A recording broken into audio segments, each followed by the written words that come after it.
Here's how to back up WhatsApp messages on your iPhone. Now, first head into the Settings app of your iPhone. We need to make sure it is turned on so that everything is allowed to be backed up to your iCloud. So tap on your name at the very top. And after you've done that, we're going to scroll down a little bit and choose the iCloud option.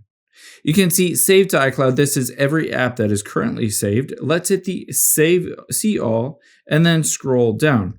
You're going to look for WhatsApp on this list at the very bottom. If this is toggled off, all you need to do is turn it on. This allows your phone to back up WhatsApp on the iCloud, but it doesn't physically back it up. We need to turn that on in the WhatsApp app.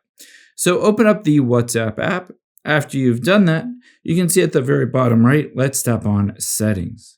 And now let's scroll down a little bit and we'll choose that chats option right under privacy. And there you can see midway down is chat backup.